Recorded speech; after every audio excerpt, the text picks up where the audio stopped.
Heck, okay. I'm gonna re-roll that content warning again. Everybody, hi, we're live. Oh, hi.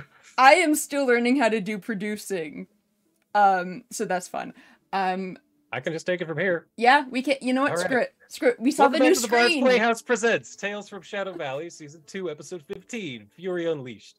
Thank you so much for joining us. Now let's bring in our wonderful cast. We have Eldritch as Khan, the bloody Rizzolo. Always great to be here. Shane as Umbromancer Zavid. 'Tis I.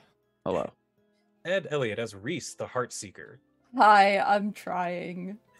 We appreciate your efforts. As always, I am Lumbee Bronzearm and will be your DM for today. Last time, Lux Et Umbra faced off against the full onslaught of Artifex Glastwick Finibus and his mechanical monstrosities.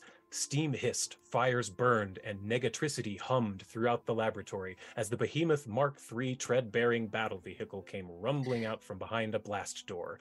Demirius stood strong in the face of the massive machine, putting the fear of Sarenrae into the graying gnome. Bomb bots waddled across the floor, leaving trails of fire in their wake as they exploded upon impacting any surface. Flinging electricity at Reese and Zavid, the tank slammed its bladed scoop into Mythanar, but it was only a distraction.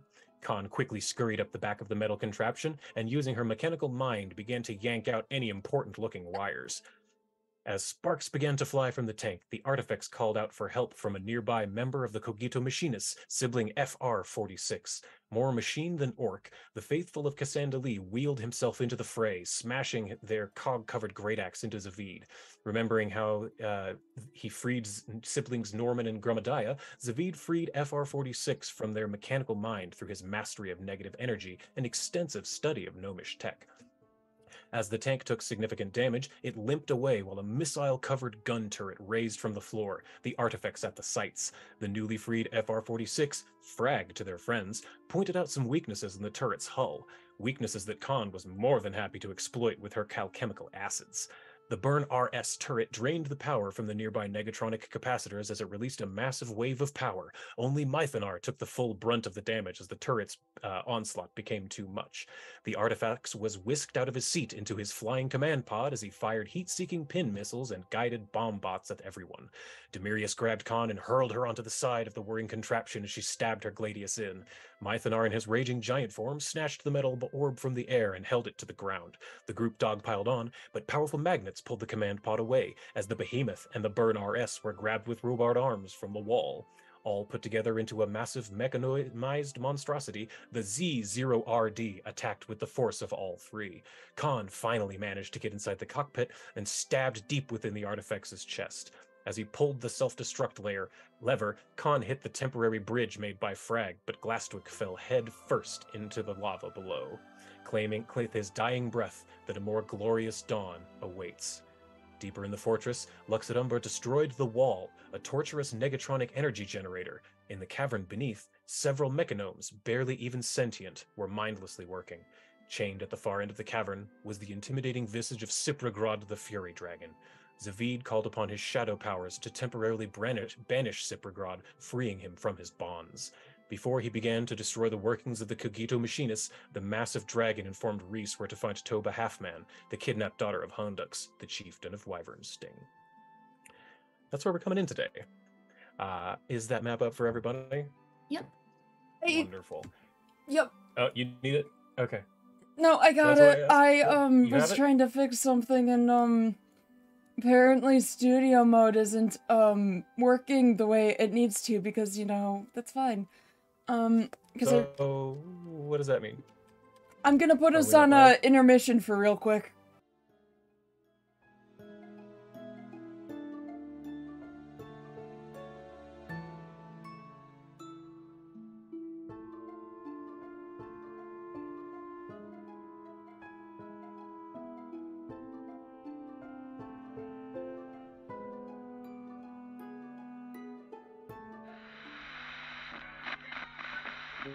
Warning.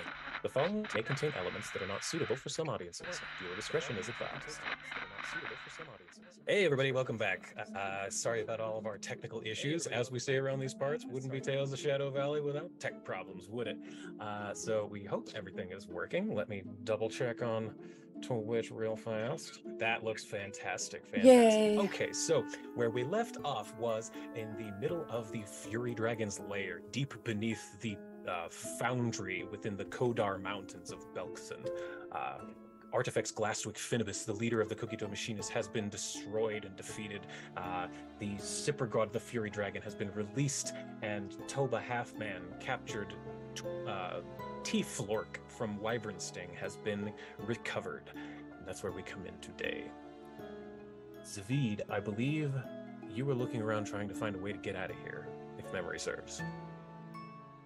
Yeah, I believe Cyprigod offered us a ride. Yeah. And I was like, thank you, please. Yes. I wasn't going to ask you myself. For those who were not here or do not remember, Cyprigod looks like this. He is a copper dragon whose scales have been galvanized with a gold mithril alloy. And he is fully covered in metal at this point. And Toba Halfman, the daughter of the leader of Wyvern Sting, is a red-skinned orc tiefling girl who you have recovered. But yes, Cyprigod looks down to you and says, "For what you have done, I would gladly give you all of your ride out of here. Now, climb aboard." He puts his front claws down on either side of you, Zavid, and kind of leans his head down so any of you could climb on if you wanted to. Oh, hell yeah. I do that. Yeah. I also want to be very observant about our ride out of here. I want to know exactly where we are in relation to everywhere else, because we're going to have to come back here at some point. Okay. Yes. That should not be a problem. So all of you climb up onto Cyprigod, and he says, "I think you should try to hold on as tightly as you can." And he spreads his wings, huge within this cavern. He flaps them one time, and it bucks you all up about 12 feet into the air. And then with his momentum, he grasps his claws deep into the wall and begins climbing up the... If you recall, there was that giant gash in the floor where there was the wooden rope bridge that went across, that you crossed last time. Mm-hmm. And so he's clawing up that big crevasse in within the mountain. Eventually, he does bring you up, and you can close out of that map. He does bring you up and out of what appears to be an opening at the top of the Kodar Mountains. And he stops for a moment. He breathes in deeply. He says, "I've been out here in an age." How long? Yes? I'm sorry to interrupt. I know you're enjoying your freedom. I'm curious about this. Yeah, how long has it been since you were taken prisoner by these fanatics? I believe it has been at least 3 years. 3, oh. Do you have power? They promised to restore my flight, which I suppose. And he lifts up his left wing and kind of, you know how like Nemo in Finding Nemo, he kind of has that little gimpy fin, and he kind of like plays with it a little bit. That's kind of what he does with his shoulder, his wing, his left wing. Is kind of, it's not as strong looking as the right one, even though it is also covered in metal. He says, "I suppose they did fix my wing." I suppose this wing was an injury from long ago. You have said you know of Betel's tracks. Yes, and It's not, Gwenestras, yes. It is probably a painful wound, but I do think that enough time has passed that no one should suffer for what they've done for as long as you have. I appreciate that, small one. Now, where is it you need to go? There are a couple locations of importance, but for now, we need to get this young girl back to her family. However, if you swoop in as your glorious form, I think it might raise some alarm bells and wyvern instinct. So, perhaps letting us down outside the city about 1 or 2 miles away so we may walk the rest of that journey. I see, yes. And as you're saying this, you actually hear a voice within your head, Zavid specifically. A voice you've heard before. It's not Cabriri, but you hear, hey, is this a weird boy, Cabriri? You hear me? Is Gaz I think I'm receiving, I say out loud to people, I think I'm receiving a sending spell from one orc. An old orc who, what was the guy that he followed? It's been a hot second. Gork and Mork. Gork and Mork. It is the single cleric for Gork and Mork. I believe Gonastraja was familiar with him. Are you familiar, Siprograd? Yes. Gwen Straja had a great interest in the orcs. She ordered them. I believe at the time they did worship a Gork and Mork twin gods. Okay, let me see what he's saying, and then I'll return the message. I read you loud and clear. What do you need? Oh, hey, good. I didn't think this spell would work no more. I cast Mork's Cunning Sending. I didn't think anyone would be able to hear me. Just beside the point. That's beside the point. Me and Denny, we got in the top of the place. We fucked some shit up nice and good, but we heard there were lots of explosions down beneath, so we got the hell out of there. What happened? You all okay? All right, they're on a mission. I forgot. Hey, could we pick up some friends? I forgot that he's not at his pasture. He's up here on the mountain with us and with our friend Danny, with their pets. What was it? It was Squigs and sheep. Oh God. Well, also, don't we have like a dog, like Aries or something? Oh, Aries and Arwen, yeah. And Arwen, yeah. We've got a lot of animals as well. Sivrograd, I don't suppose you'll be able to bear that weight. If it's too much, I'm sure they are more than capable of descending the mountain themselves, but if we could at least stop by and make sure they are safe. We can at least take a look.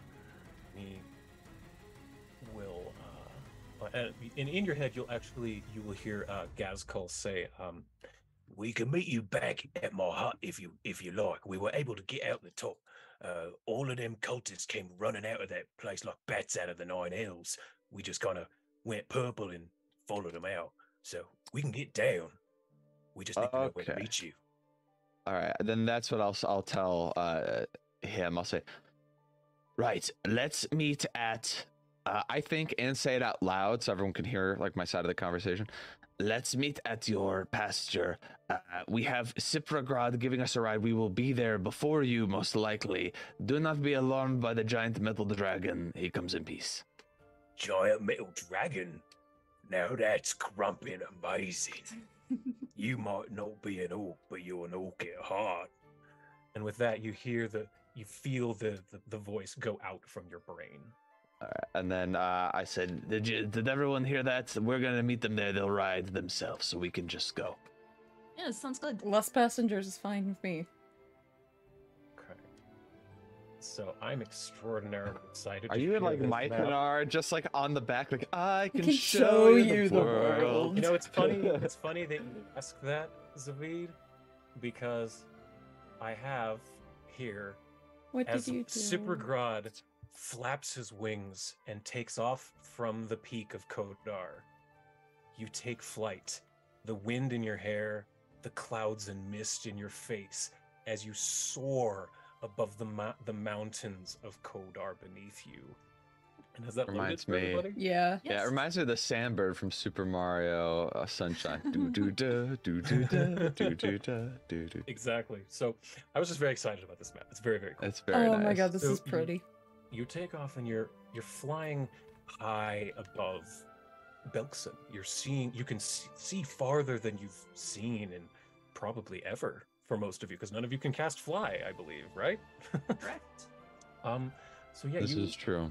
You definitely have a few minutes before Siprograd will arrive at Gazkul's hut.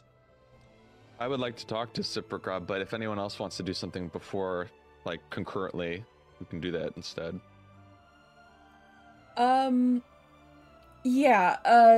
Hey, Khan, can you go check Frag out? I think he wants to show you something he made.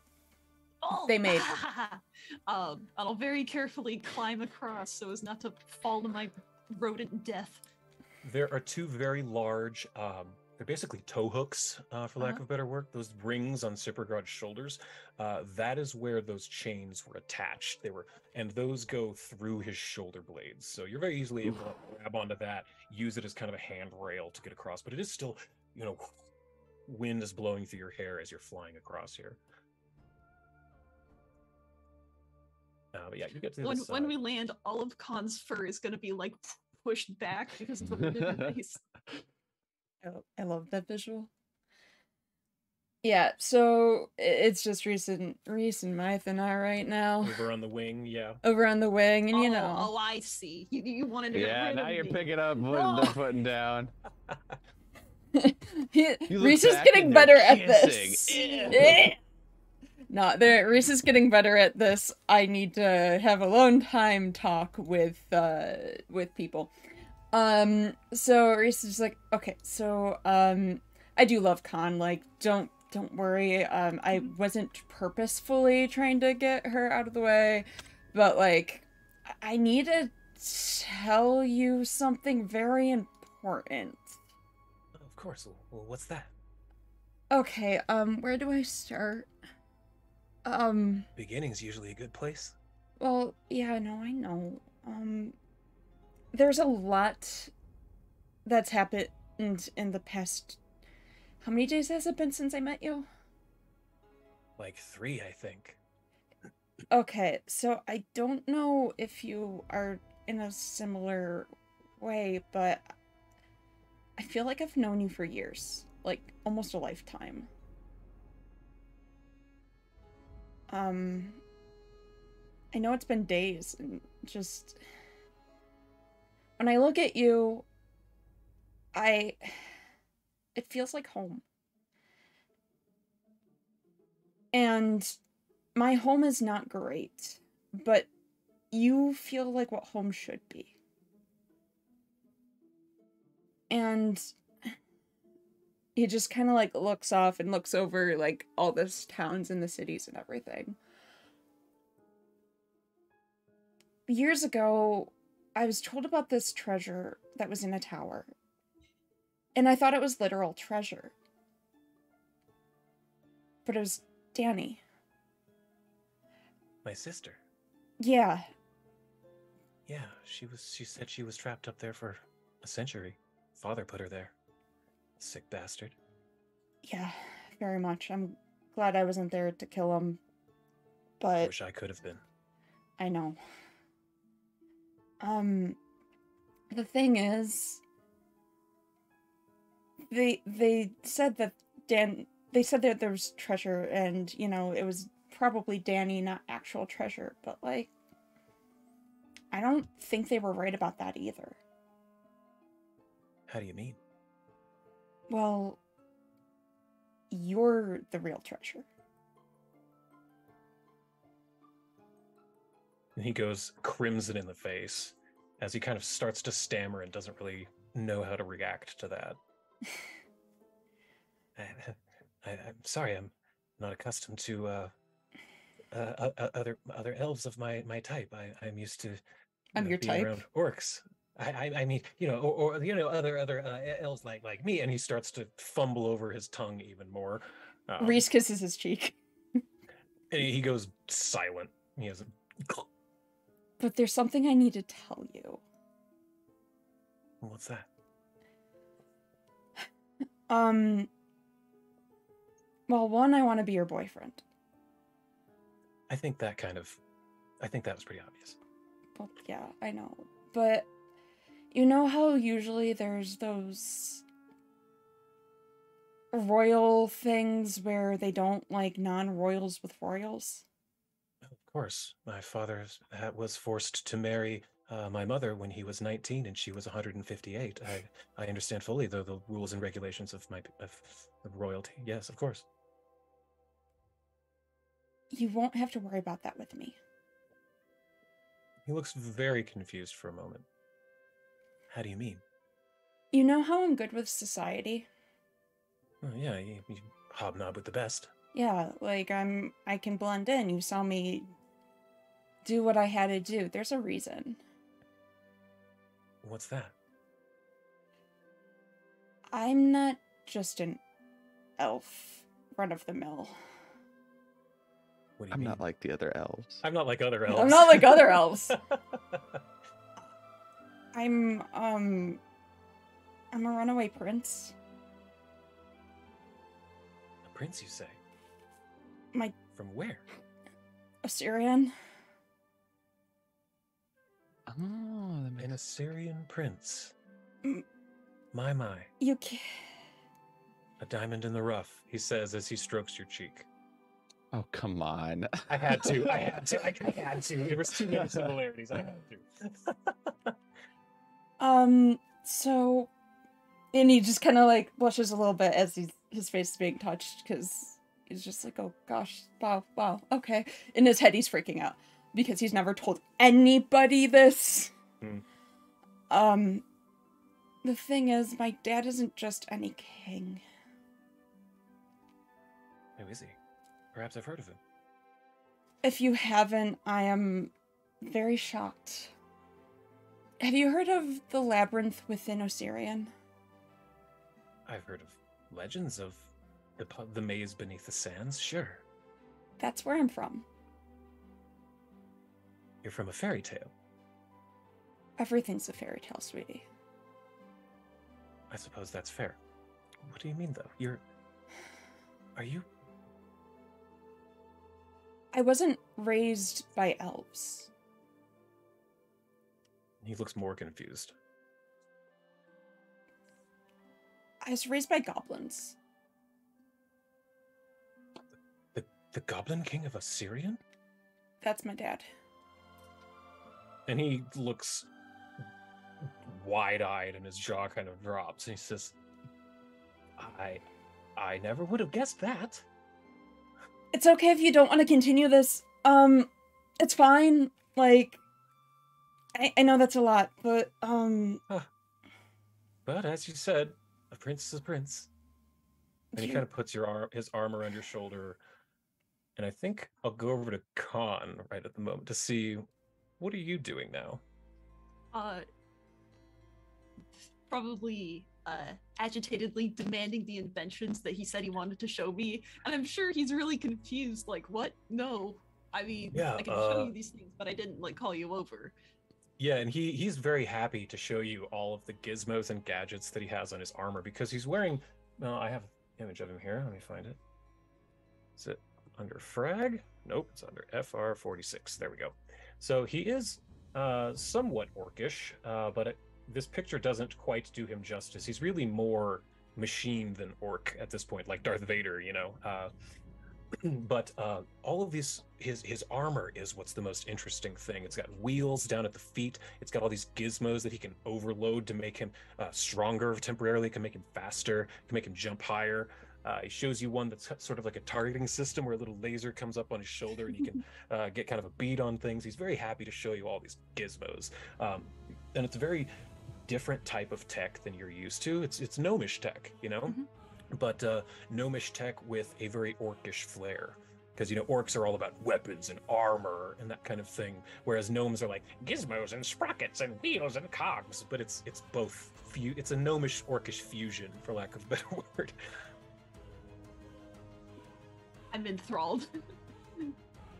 Well, you see, but the Artifex was brilliant. He had a lot of issues that apparently I didn't realize until that guy freed me from it. And he points to Zavid and then kind of reaches back to the back of his head where he's got the sizzled circuits, and he kind of scratches and says, still kind of tingles, but it's better than not having my faculties.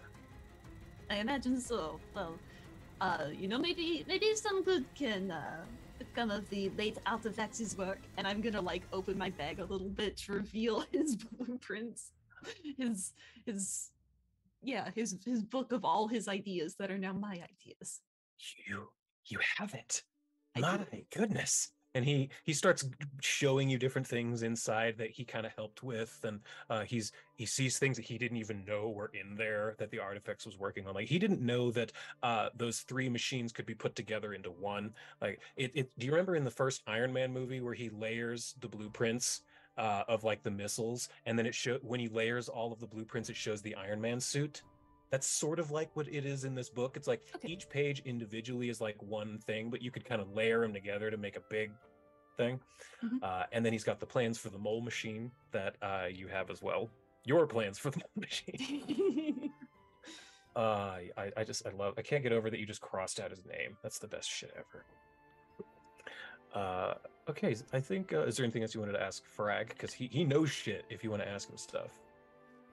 I think we'll just have like passing conversation. Okay, cool. Then Zavid, you said you wanted to speak with Sibergrad? Mm-hmm. Yeah. I wanted to talk. Sibergrad, I understand that you've gone through a lot, especially in the last 3 years, but just overall. How much do you know of your old rival Beelzetrax? At least in the current day and age. I have not heard from him in nearly 1,000 years. The last time I saw Beelzetrax, he was dragging the Winnestraza through the gate. He closed it behind him as I limped down the mountain with my broken wing. I assumed he was dead. Well, he was alive, but he has been,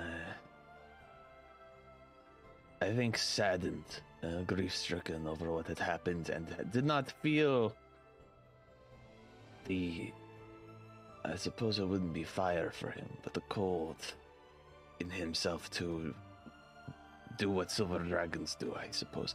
He's been in hiding and just sort of caretaking what remained of her.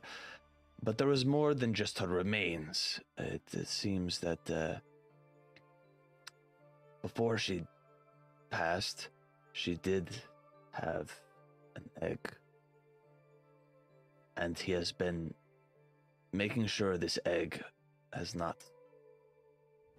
become unviable. However, the nature of Gwynethras as a gold dragon means that this child of hers would be unable to hatch unless put into temperatures that could go well beyond what most small folk can create through their forges. However, the place we were just at has a forge large enough and hot enough to potentially hatch her one child.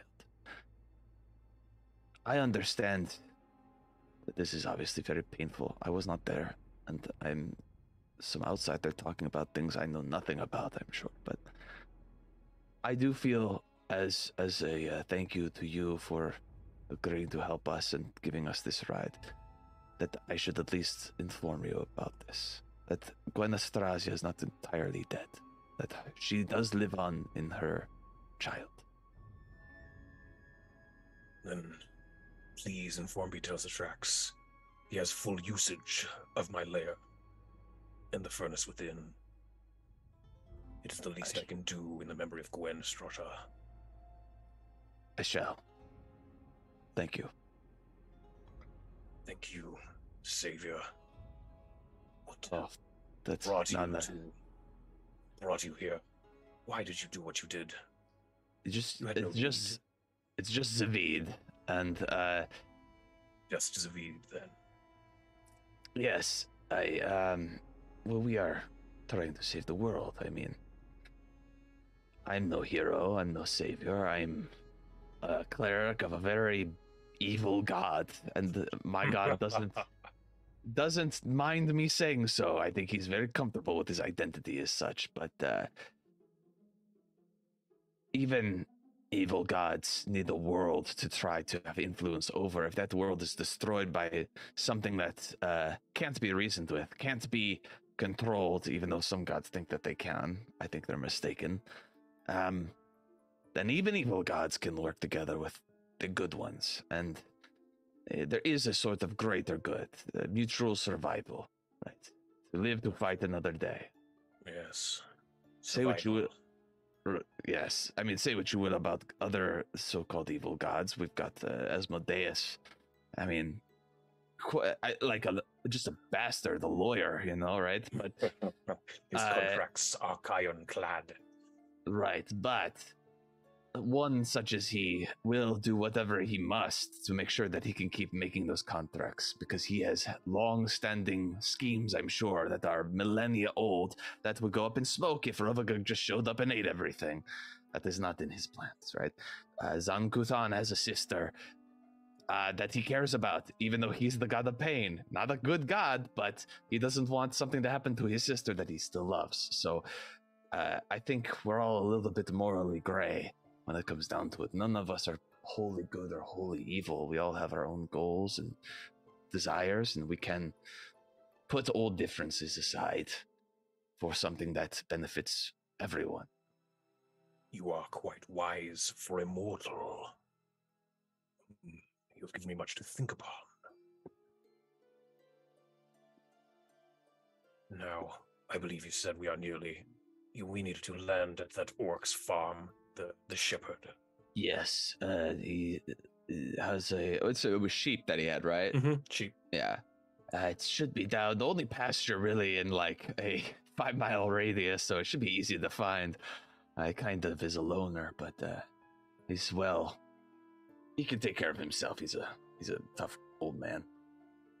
Very well. And eventually he does spot the what appears to be a pasture full of sheep, and all of you. But it was a different pasture with a different orc who worships a different god. What are you doing here? A different forgotten orc god. Yeah. Is that? And then over there. The dragon does not shock him.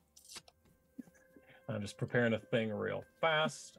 Almost done. And I know that we weren't sort of role-playing it, but since Demirius had Toba, I imagine he was just being a very comforting sort of father figure type character. A guardian, not father figure, just like a guardian for her. Guardian, yeah. Making sure she doesn't fall off of the dragon as well. Reassuring her it's all going to be okay. We're going to get back. Yep, all that good stuff. So eventually you do land outside of Gazkul's hut, and you can see... He's huge.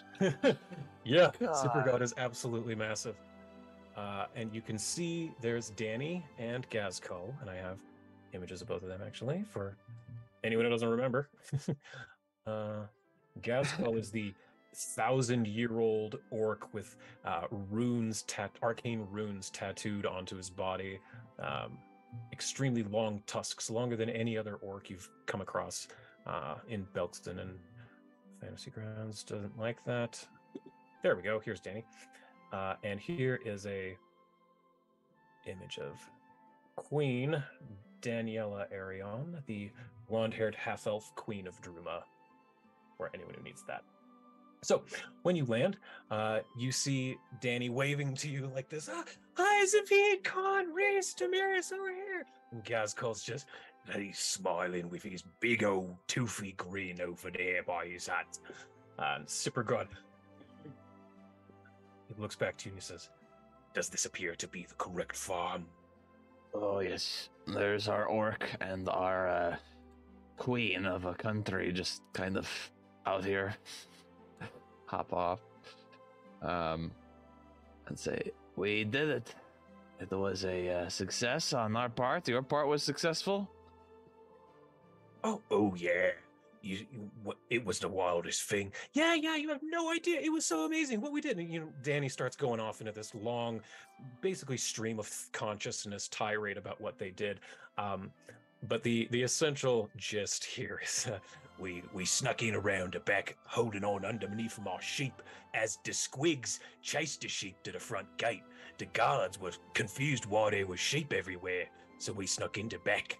And then, well, this one here, she used her mind powers to convince these guards that they needed to remove those battery things.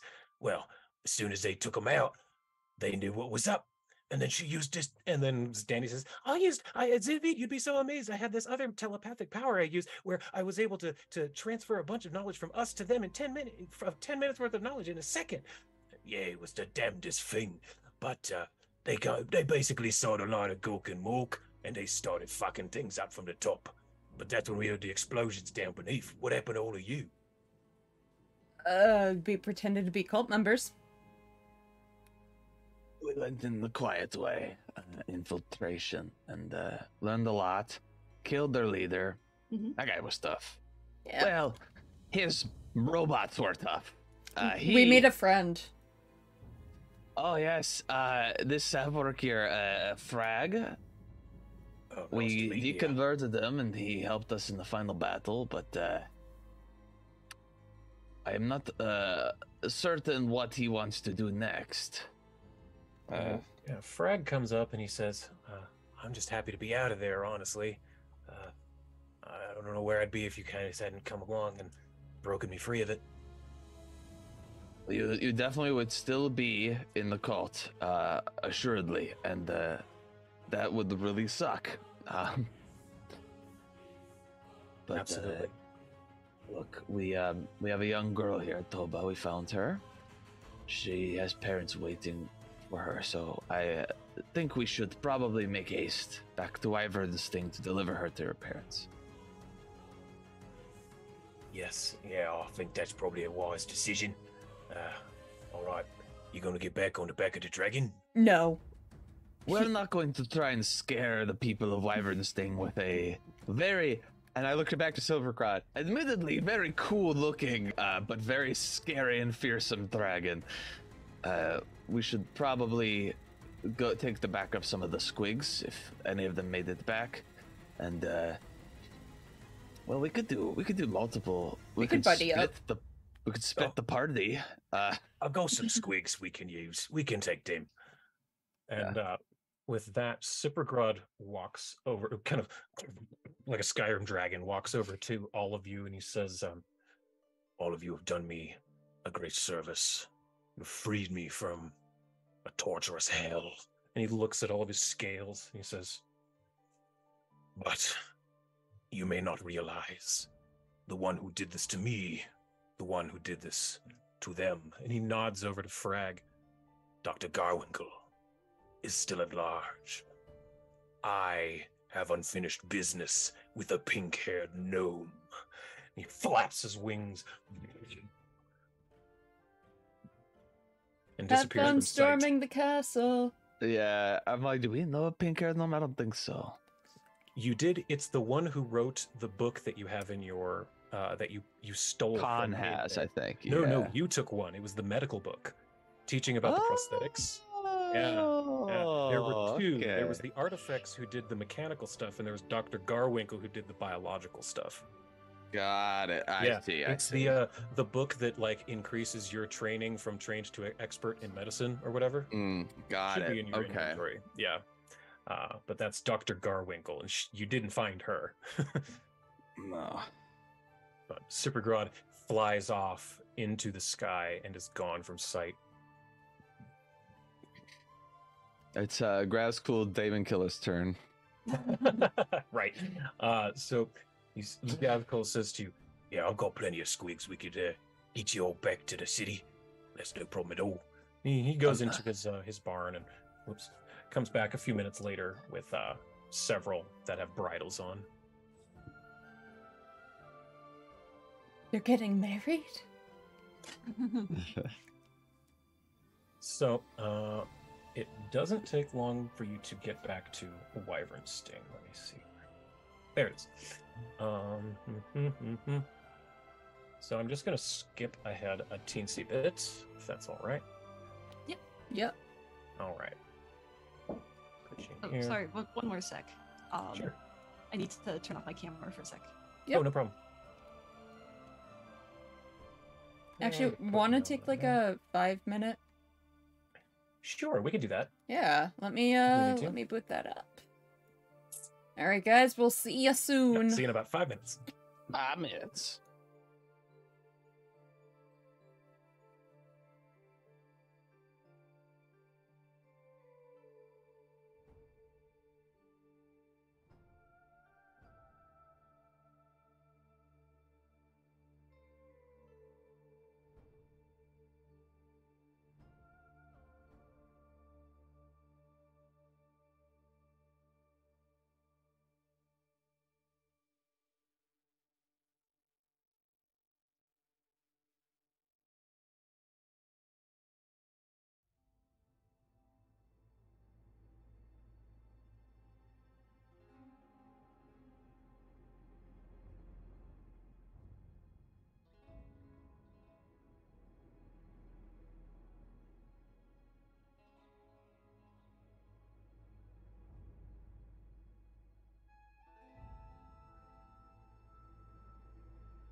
Oh, the baby.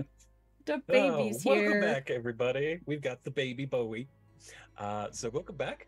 Where we left off, the party had just taken a bunch of squigs from Gazcall Demon Killer's hut back north to the city of Wyvern Sting.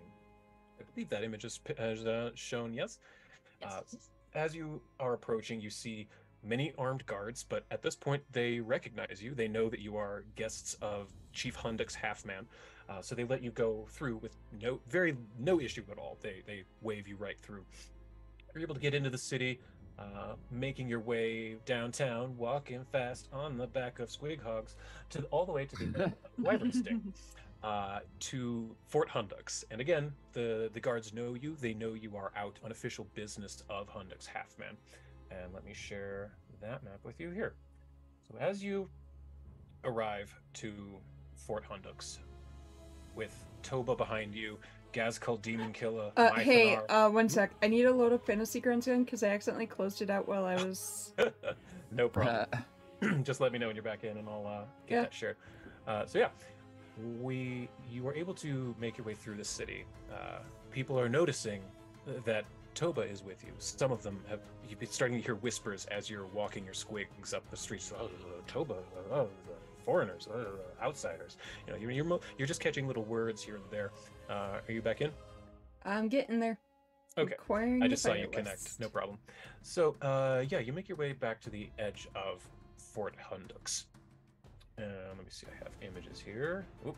Yes, you're definitely connecting because I just got a lag spike. There we go. Cool.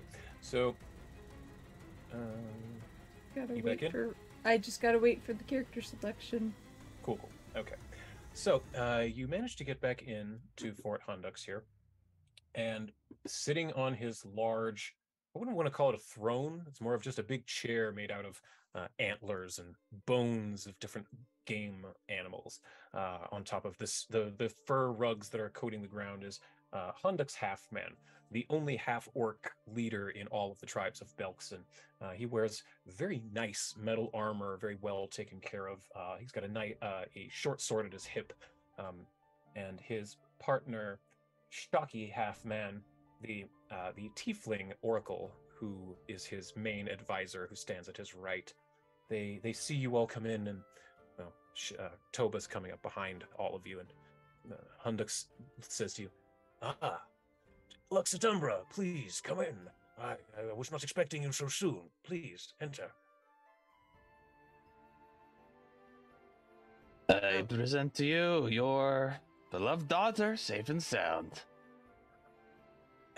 Both Hunduk stands up immediately, and Toba puts her hand on his shoulder, and they both look at each other and smile and run over to Toba as Toba runs to the center, and it's very slow to move. There we go. And they run to each other, and all three of them embrace. Oh, we've missed you so much. Where have you been?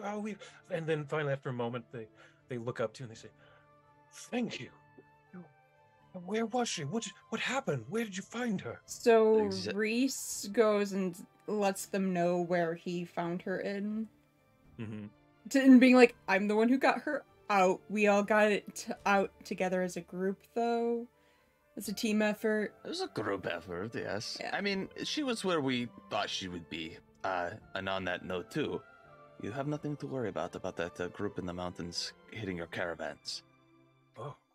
You've taken care of the bandits. Yes. What's the same?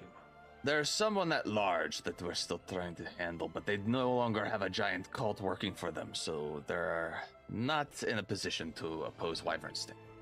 Very good. Your intuitions were very sharp, I suppose. We did have that large feast for the veterans who had received the prosthetics from the Artificers Without Borders. We did have our clerics overload their little batteries. That was largely due to Shocky here. And he pats her hand that's on his shoulder, and she says, "Yes, I have many connections to the clerics within town. We took care of most of them, I believe. They should be within the day." Thank you all so much. Thank you so much. If anything we can ever do for you in the future, you let me know. Wyvern Sting is your ally. I have a question. Yes, of course. What happens to Mythonar? I am a man of my word. I agreed that if you brought Toba back to me, Mythonar can do as he pleases with his life. He walks over to Mythonar. Stabs him through the chest. The rest of your life is right now. Yes, the rest of your life ends this moment, boy. But he walks over to Mythonar and he kind of puts his hands on his shoulders and he says, Mythonar, you have been around my entire life. I technically was raised to think of you as a pet. My ancestors were horrible to you and to the world at large. This changes now. Wyvern Sting will be your sword in this coming battle. And Mythonar, you may go free. And Mythonar looks to him, he looks over at all of you, and he just says, can we go home? I think that's a good idea. Yes, I think we should get going, but before that, I'm gonna walk past everyone and grab a haunch of pig. And it off. Absolutely. Slow the road. Okay, Luffy. So Gazkal comes up to you, Zavid, and he says, well, I know you don't follow Goku more, but it was nice to meet another weird boy. Likewise. Oh, sorry. Anything you need, you just talk to Gazkal. And he reaches up, and do you have any like skin showing like hands or arms or anything other than your face? Yeah, like forearms and stuff. Yeah. It's got like his sleeves are rolled up and stuff. He'll kind of take his clawed finger and barely touch your arm and kind of make a little symbol. He's not like carving it. He's just kind of tracing a symbol. And he says, yeah, that's Mork's condescending. Oh. And you can see it's kind of like an arcane tattoo, but it fades out. Like, so it's not very obvious. And he says, just tap it. Okay. And if I were to, are you going to be staying at your pasture for the rest of the season leading up to Conjunction? Or are you going to be here in Wyvernsting, since we may need to contact them quickly, and you would be our point of contact? I think with all the shit that's coming down, I'll best stay here. Unless you think I could be more use with you down in Druma, but I'll never been to a Yumi city like that before. No, I think you being here would be probably for the best. And then I'll like turn towards the chief half man and say, would you be able to accommodate our good friend and ally here? He has quite a herd of sheep that are not quite safe out there, outside the walls of Wyvernsting. Of course, we'll make sure that his sheep are taken care of, and if this man has helped you as much as you say, he would make a great advisor. Mr. Gazkal, please, come in and let us speak. And he kind of takes Gazkal over to his large table here and sits him down. They start. I'm gonna say he's got like he might look like an old orc, but I mean this guy's got like 1,000 years of wisdom all in that little body of his. And I'm not gonna say he's actually 1,000 years old. Mm-hmm. Oh, you're just exaggerating. Anyway, goodbye. Oh! Danny starts squealing again, doing that thing that she does, and she says, Zavid, that's right. Khan, look at this. I learned something cool. Yeah, everybody, just get around me in a circle. And then Frag kind of wanders up before that, and he says, hey, I don't really have anywhere to go. Can I go with you? Of course. As long as you don't become too preachy about Cassandra Lee, I think we'll be fine. I think I can deal with that. So he stands up too. Yeah, Danny says, everyone get around me in a circle. And Mythonar should get over here. Yeah, there you go. Thank you. Oh, perfect. Perfect. There it is. It's like the Dragon Balls. That's perfect.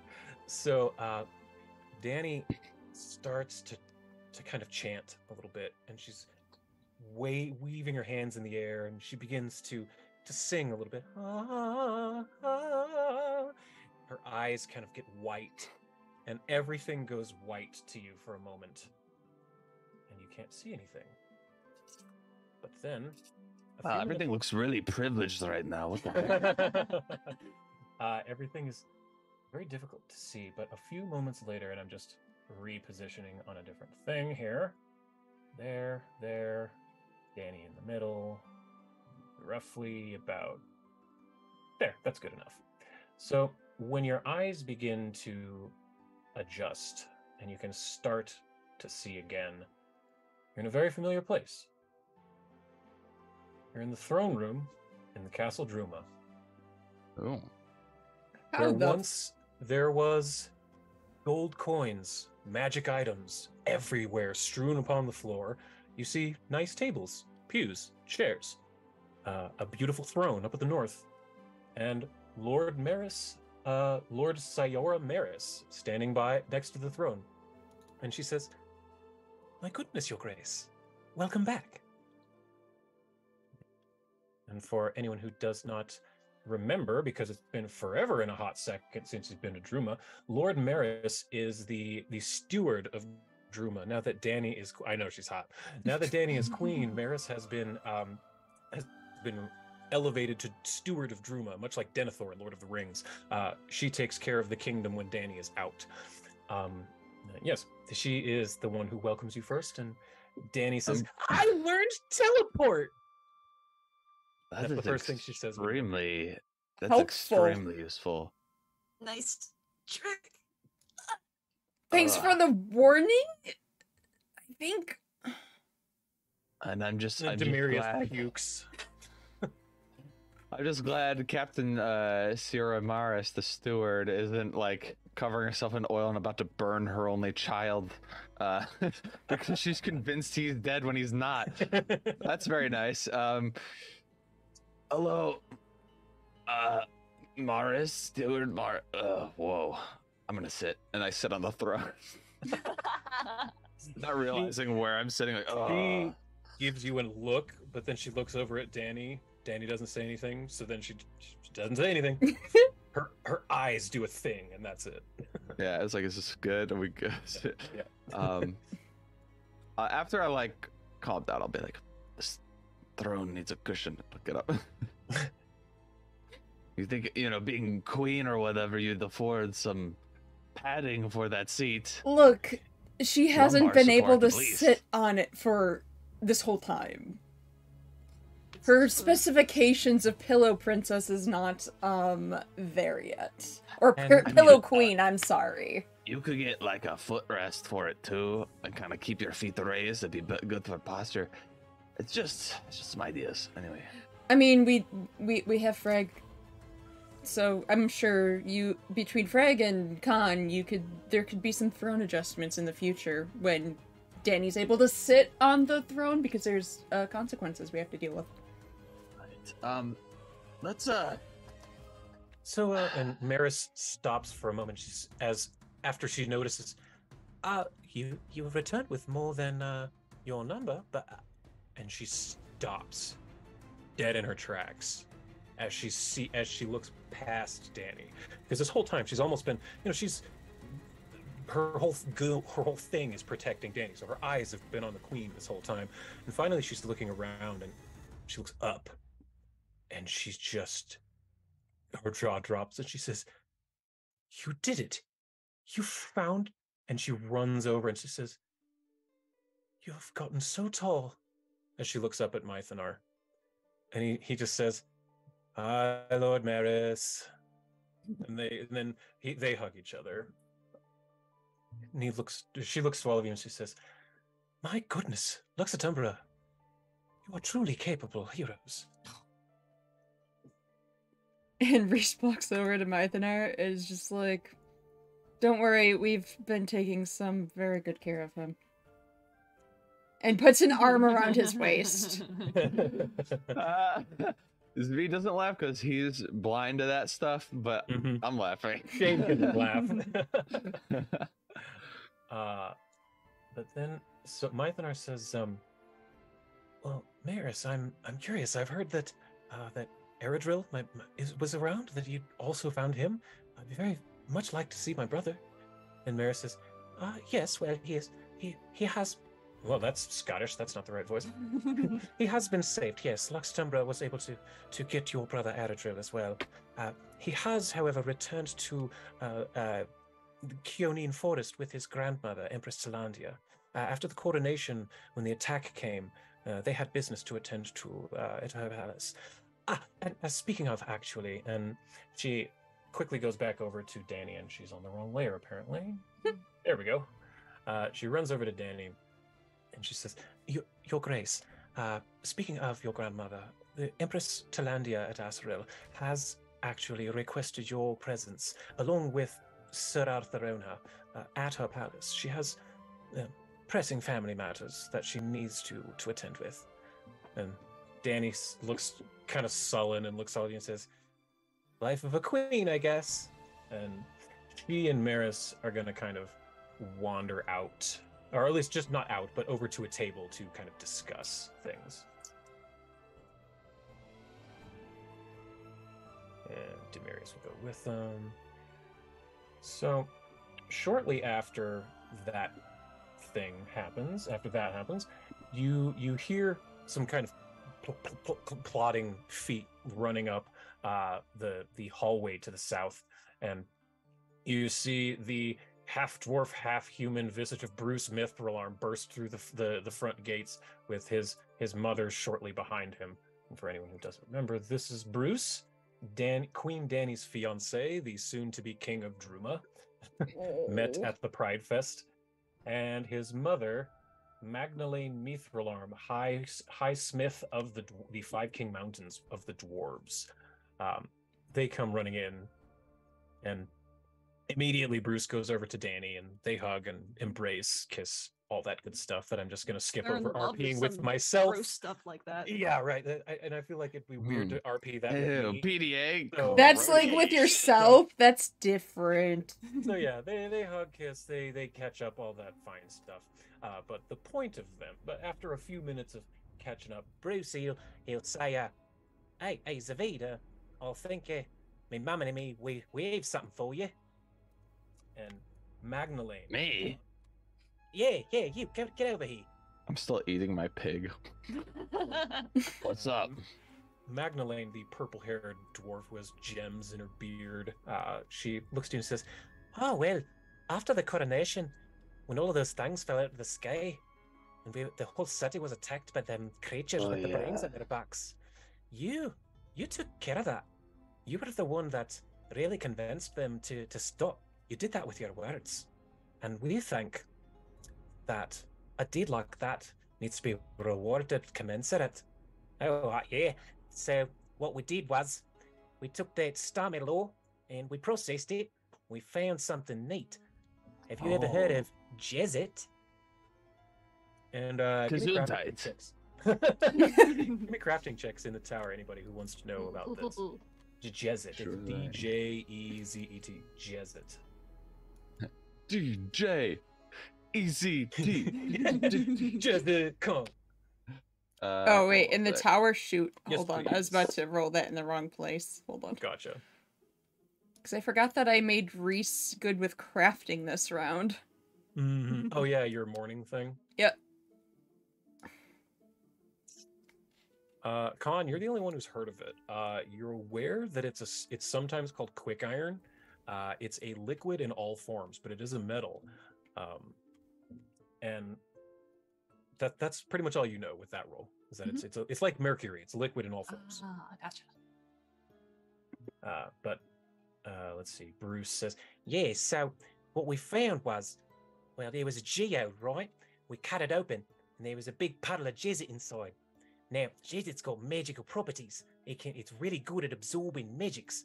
And what we did was, but the problem is, it stays liquid at any temperature.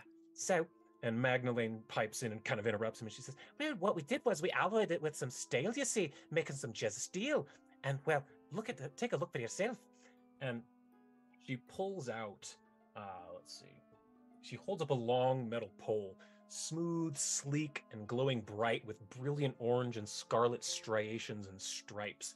It tapers slowly towards the bottom, and at the top is what appears to be an empty jeweler's setting. Like imagine like a big diamond ring, but without the diamond, the claws that hold on to the diamond. It's like that, but with no diamond in it. And she says, "This here is Jezzetile. It's an alloy of Jezzet and steel. Well, really, a lot of magic users use it to customize their own staff. And well, I'm not a magic user. All I can give you is the basic foundations. But what you can do is, a metal this rare deserves a powerful focus and a powerful wielder. Zavid, Bruce and I saw what you did at Coronation. You stopped the attack with your words and your magics. We Mithrolams would be honored if you would accept this staff." And she hands over to you a staff, a Jezzetile staff that I'm going to drop into your inventory, Zavid. And what this is, it's a blank staff. I'm essentially giving you a quest item. So most staves, they have spells built in, right? Like a staff of healing has heal spells of different levels, right? This is an empty staff that you can customize over time.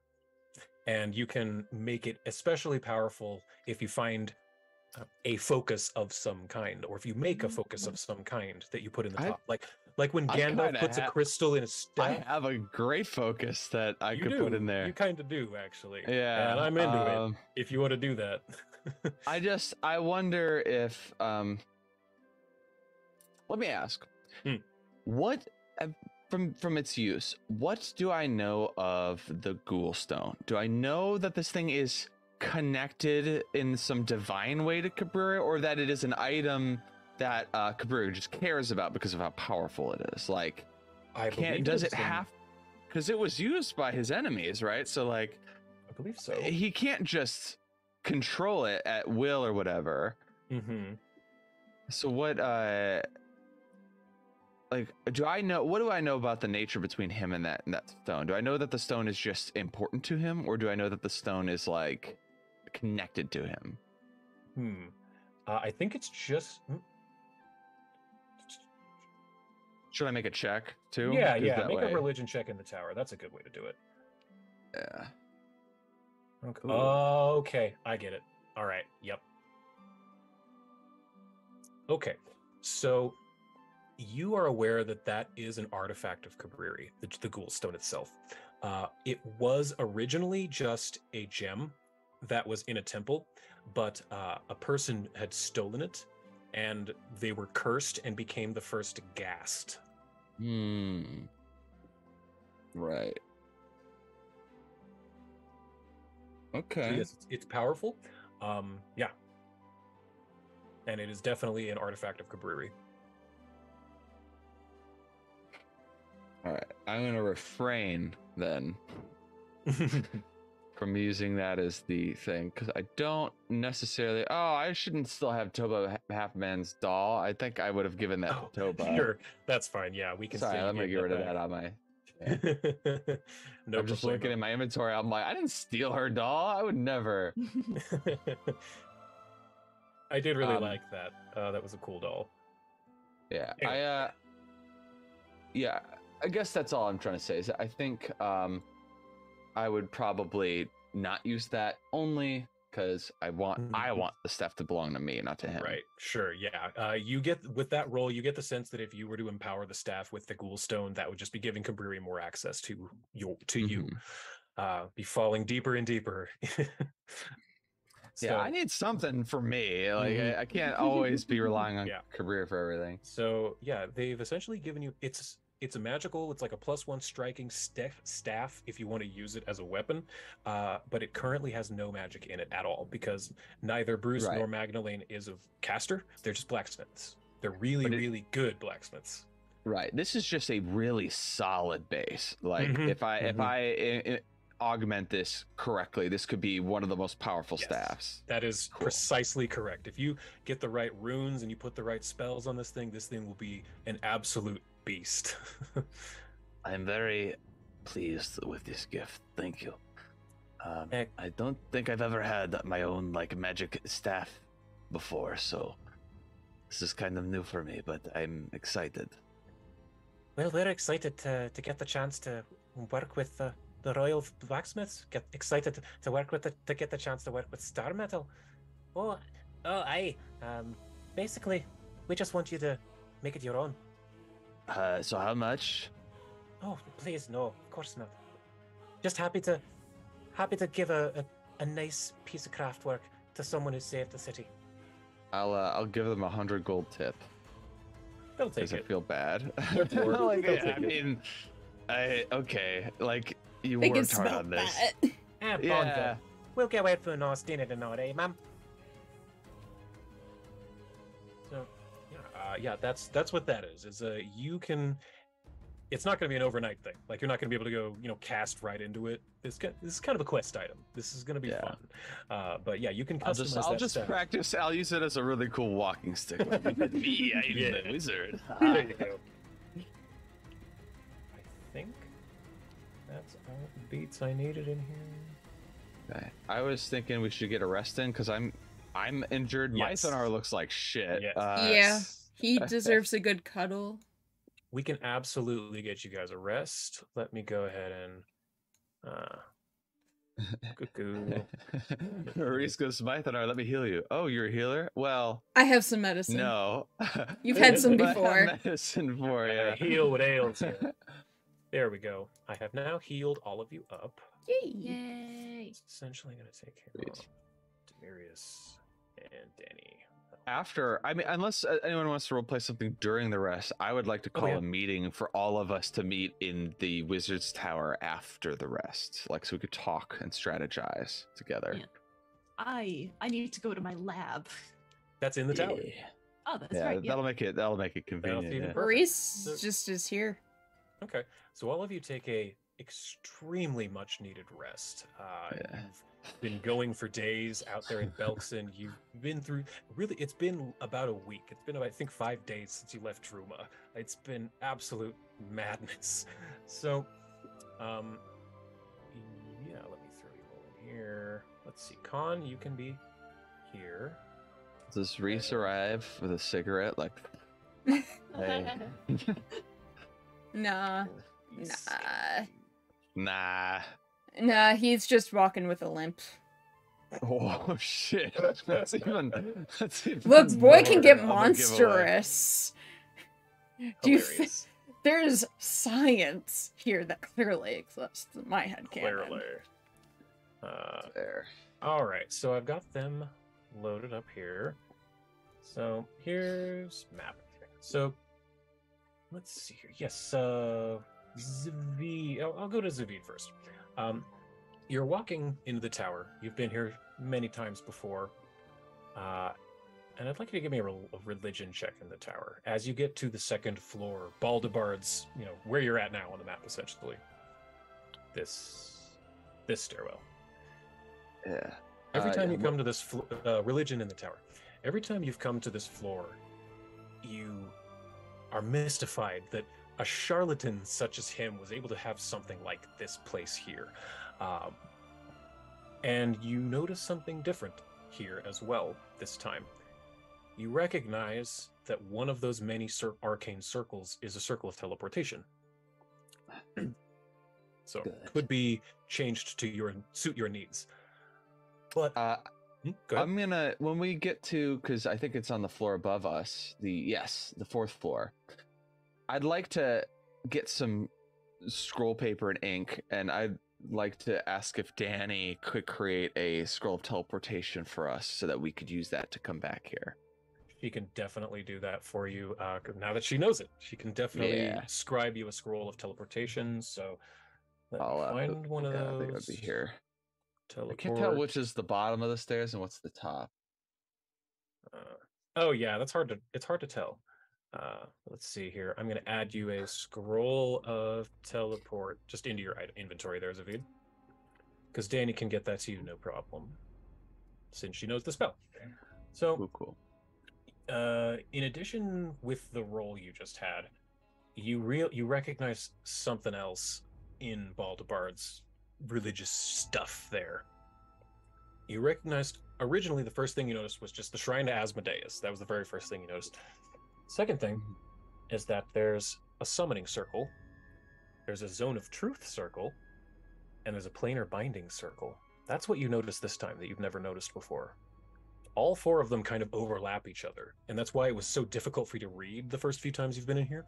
But you're learning a lot, and you're kind of seeing through the layers of the magic, as though instead of being one flat drawing on the floor, it's like they're like a baklava of magic. You're seeing the layers of the baklava. I'm realizing there's no way he set this up. There's no way. He contracted someone more talented than himself to create essentially a summoning service. It's a contract machine. Yeah. You're getting the sense that what he was doing is summoning devils, binding them there, forcing them to tell the truth, and not letting them go until they made a contract with him. For easy power. Yeah. Easy power, yes. Easy power. That's right.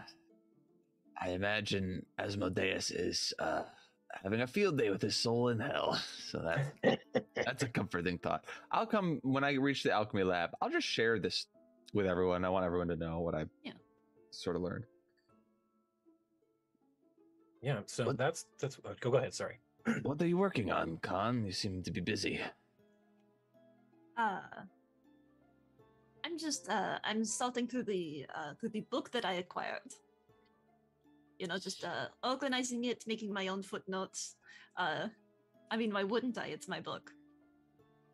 Well, yes, fair. I've also taken a cursory glance at a book I found, and then I produced the surgery book. When we have Frag here, if he's willing to come with us to Shadow Valley, I'd like to maybe get you and his help with something. Mm-hmm. Remember that head of Ilkana that I have? Yes. So, and I look to Reese. Reese was there for Elkanah fight, right? Nope. Reese joined the next level, the next session at Coronation. So I have the picture of it. Yeah. Show the picture. Okay. Yeah, Elliot and Reese are both confused. Okay, so Ilkana Alinor was the big bad evil from the last chapter. She was responsible for the death of some people in Khan's circus. And she was also the one who had kidnapped Eredril, Danny's other brother. So Demirius is the one who killed her. He chopped her head off with his falchard, and Zavid kept it. And during the break in between chapters, he crafted a jar. Do you want to? I don't know. I'll let you tell what. I enchanted the jar with gentle repose, so that whatever was inside of it cannot decay. It stays pristine as if it were just recently, whatever. And then I'd already cast gentle repose on the head right after it was, so it's fresh, as if it had just come off the body. And then I use Speak with Dead, the spell, to ask Ilkana questions about things. Now, fucked up, right? So I share this with Reese. I'm like, oh, by the way, there was this. She was called the White Mother, kind of like a boogeyman figure. Worshipped a demon called Shalks or whatever. Very adept with undead, but kind of a bitch and just uncooperative. So, our good ally, Demirius, beheaded her. I preserved the head. I interrogated it with a spell called Speak with Dead. Here's the problem. And I turn back to Khan. I say, Speak with Dead doesn't compel the truth. They can be cryptic or whatever. It's sort of annoying to have to work around. Especially when I want detailed answers and I get very basic bullshit. I have to really sift through it to find anything of use. It took a long time to get anything useful. Mm-hmm. I have learned of a way to maybe get more use out of this head than what we currently have. But I can't do it alone. I don't have the knowledge that you and maybe Frag has. And then I look back to Reese. I'm like, I'm sorry if this is disturbing, but I want to extract her brain. I mean... Look, she murdered a lot of people. She was not a good person. I don't feel bad about this at all. I have no moral questions or quandaries, and I'm sorry if that seems unsightly, but I have reasons. It's not just because I'm a sicko. Maybe a little bit because I'm a sicko. I was about to say, I've known you for about a week. Has it only been a week? It's been like 7 days. Yeah. It's been hardly anything at all. I feel like I've known you for so long. It feels like it's been about a year. Good lord. But no, Reese is just like, I mean, look, you guys, I don't know what you did beforehand. You don't know what I've done beforehand. There's no judgment. All right. I just want, look, I am going to do some things that make a lot of people upset just from mentioning. We're working together. I don't want you to find this out as some ugly surprise later on. I'll just be straight with you about everything I'm doing. If you ever meet my father, don't worry about it. This is child's play.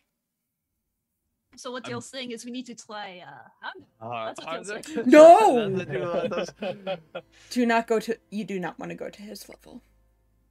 Here's what I need, Khan. I don't know how to make items, magical items. This is your forte, and I think Frag seems to be very adept with this. Together, I think you could work some wonders.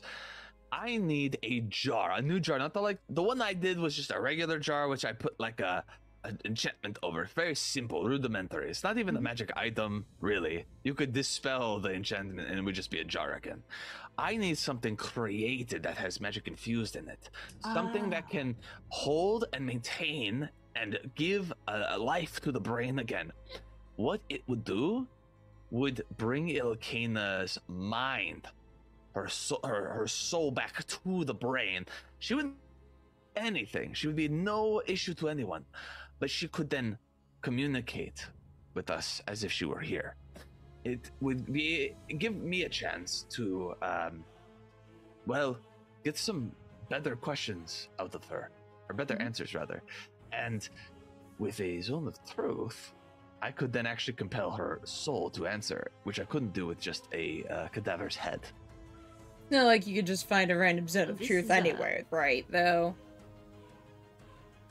Well, we've got one right up, or downstairs. We have one right downstairs, but I could make a zone of truth. Like, I could kind of borrow from that design and just improve upon it, but I'm pretty sure Cabrera knows this and could allow me to do it. But, so here's my long-term plan, though. See? Yes. I've been doing some deeper research. You know, I've gotten my hands on a lot of texts recently, and your books are very helpful. I think so too. How's the knot tying going? I heard you guys were tying knots last night. Ask Mythanar. He's pretty good with his hands. He's still tied up, I bet. A little tied up, yeah. I'm glad to see that these skills are improving. Still nothing. No thought in brain ever even approaching what's really going on. He has no clue. Doesn't get it at all. I love him.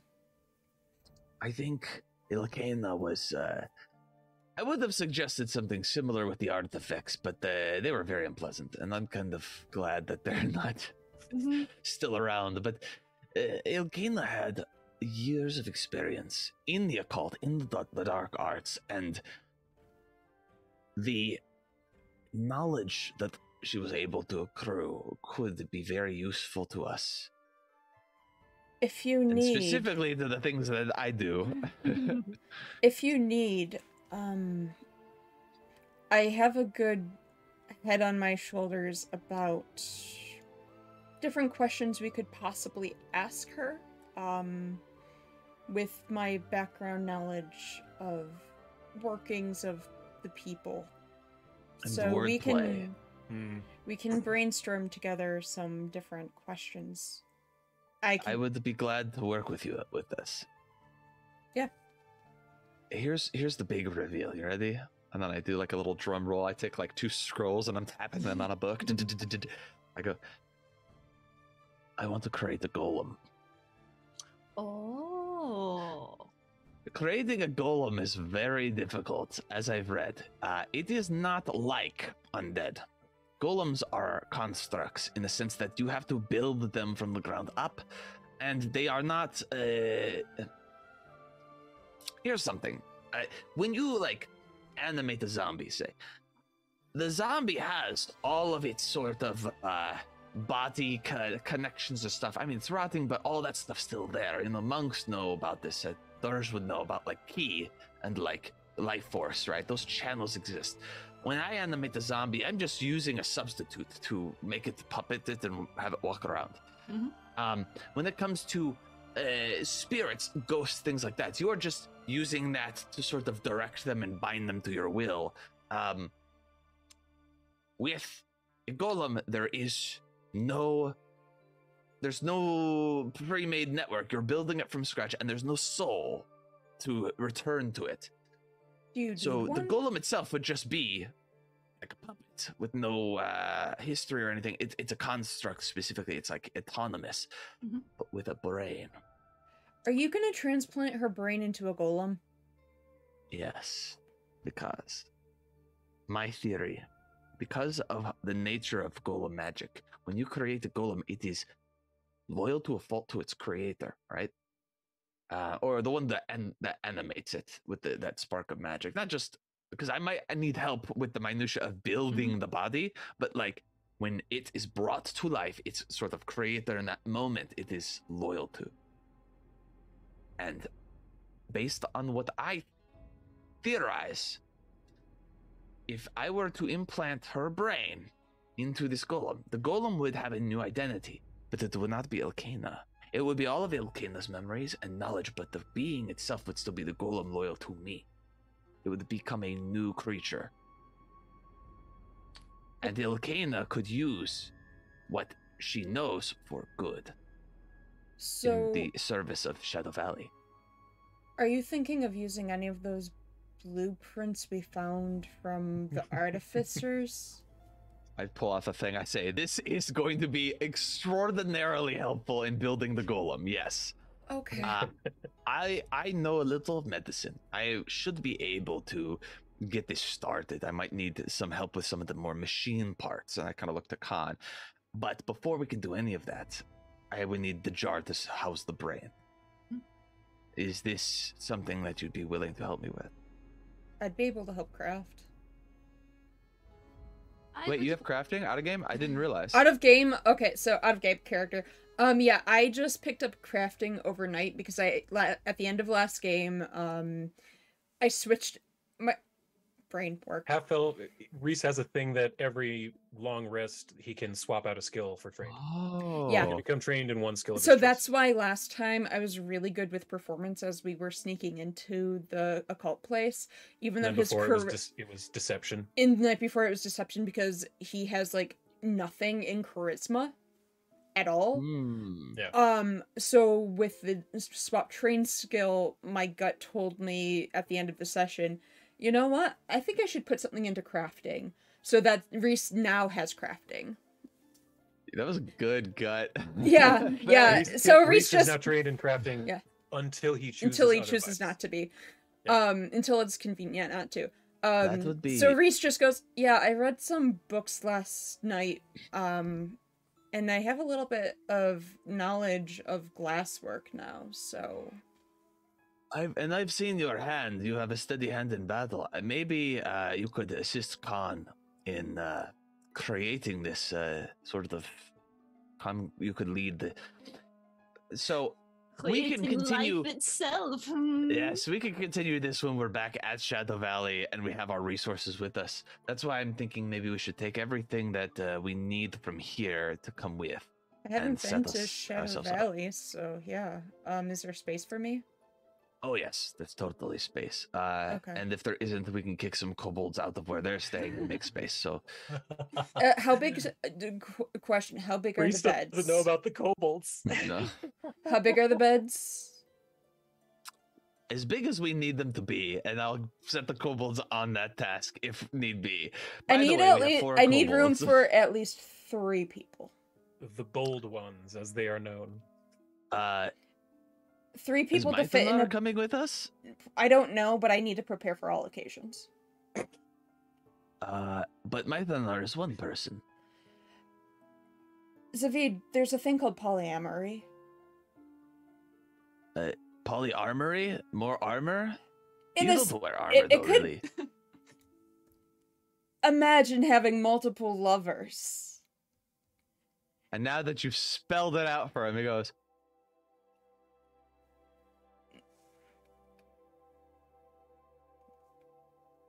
maybe you can talk to Demirius about this. He can help you out. Maybe you need God. I just need room for... No, I wasn't saying that. You need Jesus. No, out of character. No, I just need room for maybe 3 people to fit in a bed, just for the occasion. If that's like our permanent residence of. I need to make an insight check or something. Yeah, perception of the tower. Perception. So we could have 3 guests in 1 room. For For group knot tying practice. Yes, group knot tying practice. We have to practice our skills. I think you know what? I think society might be more in line with this. Is a society thing, less of a do I notice anything? Let me, if you don't mind. It's a lower roll for me. Yeah, you're right. And fine. Can I do openly to see? Yeah, sure. Okay. This is a good time for an open roll. Not 5. Not great. Like you might be. This plane is very confusing. Where I grew up, we were forbidden from ever pursuing relationships that weren't with our God. So, pursuing multiple relationships with multiple people seems very. I said room for 3. So there's enough room for me, Mythonar, and God.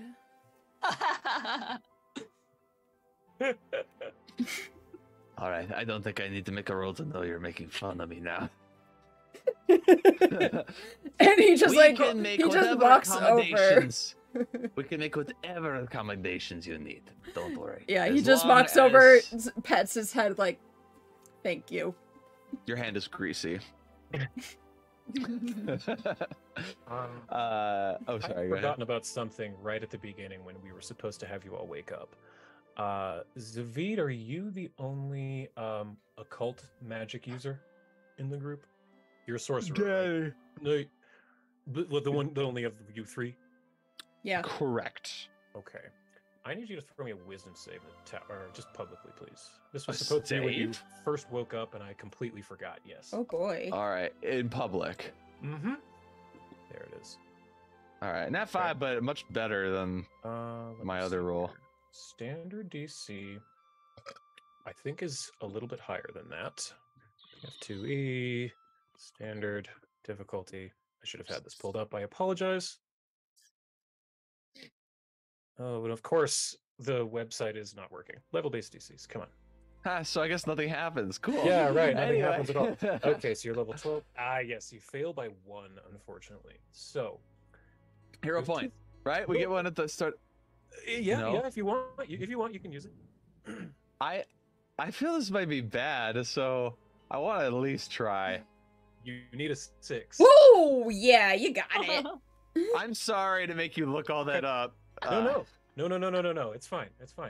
That was cool. That was actually very cool. Since you got a nat 20, I'm going to give you a religion check to find out what just happened. Throw it in the tower. Oh, good. If you had rolled anything under a nat 20, I would not have given you this chance. In the tower. 44 on a nat 20 will save. Nat 20 again. The time nat 20 again. Okay. So I'm sorry to have rewound a little bit. But Zavid, at the moment, you waking up. You've just woken up. You're in your bed. It's shortly before your conversation with Con and Reese. You feel good. You feel invigorated. You feel powerful. You have 1 extra spell slot of 2 below your maximum. So you have 1 extra 4th level spell slot going forward. And because of your religion check, you realize that Triaxis the Wanderer has become into conjunction. Because during the convergence, Triaxis causes divine magic to surge. All users of divine magic become more powerful, but also much more zealous and single-minded. Religious schisms erupt, holy wars begin, and inquisitions scour the land. When you first woke up, you felt a hatred you haven't felt in a long time. Suddenly, thinking about Demirius made you sick to your stomach. All that light and heat and the sun. But wait, Demirius is your friend. You managed to shake it off. And as you're thinking, what the fuck just happened to me? You understand that Triaxis has come into alignment. So it's a good and a bad. It's a good because you get that extra spell slot going forward, but every morning you need to roll a will save to be able to work with people of different religions. If you fail, you become sickened 1 until your next daily preparations. If you critically fail, you're sickened 2. It's a very low DC, but you have to do it every day now, and you get that extra spell slot. So, I notice, like, as I'm talking about this stuff, I also am you two would notice that I'm looking over my shoulder around, and I'm like, Demirius isn't here, right? No. So don't tell him about this golem plan yet. Oh, I wasn't going to. He's going to hate it. Yeah, he's not going to be happy. I have a secret place where we can do this work, but morally, yeah, he would hate this. Every bit of it. So I felt something this morning. I did too. You did? Yeah. Was it Triaxis the Wanderer? No, but it was something pretty big inside me.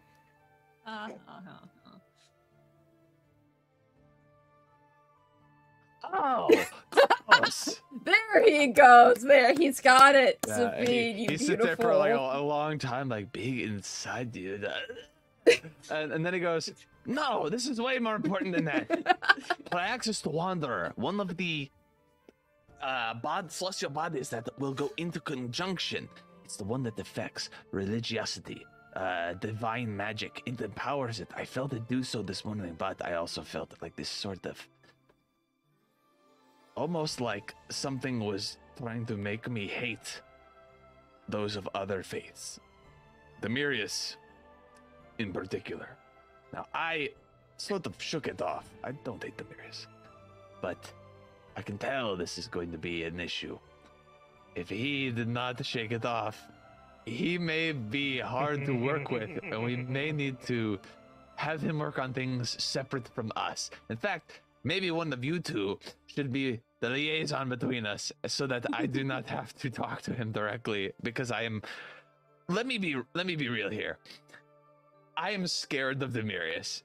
He could absolutely kill me in like 6 seconds if he put his mind to it. I have nothing I can do to him. I could probably like do some like mind shit and like send him in the opposite direction briefly so I could run away. But if Sarenrae decided to give him like a blessing to find me, my ass is dead. So I just want you all to know that I don't think we can work together like we have been until the conjunction is over. There's something that we could assign him to do in the meantime that would be helpful to the party, where if we need him, he can come with us onto the adventure, but we don't want your safety and his safety to be at risk. Is there anything he could acquire for us? Kind of like a side mission in the background. Well, Captain or Lord Maris was said that the Danny's grandmother wanted her and to be accompanied by Demirius to go to Kyonin. Perfect. Then okay, so in character, Reese just goes, wait, no, he could go with Danny. He's going with Danny. This is gonna be fine. Also, it's a look. What's happened? Cool. I'm gonna write something real quick. I write very hurriedly on a scroll. I write, "Dear Demirius, hi, it's me, Zvid, your friend. Hi again. I think that Sarenrae is just a-okay and not a bad god." Crosses that out. Is a god. And so I'm like trying to like wrestle with the sort of inclination, both the natural one and the like empowered from this like triaxis thing of like wanting to talk shit about Sarenrae, but and also not upset Cabreri, but also the fact that like I want to live. So I'm like, and if you ever have doubts about my feelings on this matter, just refer to this letter that I wrote you. Good luck protecting the world and Danny. If you fail, I crosses out, don't fail. That would be bad. Let this letter give you strength in times of doubt. Your good goes on the next line.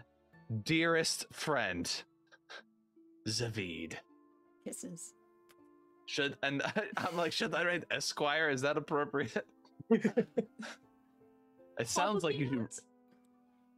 P.S. I didn't write Esquire because I wasn't sure if I should, but if I should, I write it here, Esquire. That. And then I fold this up and I'm going to at some point get like a servant to deliver it to Demirius before they go out. That's easy enough. There are guards everywhere. Anyone could get you. There are servant messenger people all over the place. That's very easy. And then also, I'm gonna do a sending spell to Danny using McGork's thing. Like, hey Danny, just want to let you know. By the way, I'm using McGork's sending spell. So Traxxas the Wanderer is in alignment. Demirius might get a little bit overzealous about Sarenrae in the coming months, and if he ever says anything negative about me, just remind him that there's a letter that he's about to receive shortly, and that we are on the same side, and not to think too hard about it. Thank you. That's amazing. So yeah, you send that to Danny, and she responds, "Okay, thanks, V. That's a little weird, but I appreciate the heads up." Could everyone give me a perception check in the tower, please? God, it's all I can do to just not get killed. Yeah. Oh god. That was a really good time for a nat 20 on that religion check. Yeah, that was an extremely good time for that. I'm really happy for the dice helping me out on that. Oh wow. As you're kind of having this conversation, talking about Demirius sending your spell, Khan, you've kind of gone back to your notes a little bit as Zvid is sending to Danny, and you begin to hear something here. A sound makes your ears twitch. You hear a faint scratching noise that seems to be coming from behind the barrels at the western edge of your laboratory. I'm gonna slink away. Give me a stealth check in the tower. I'm good at that.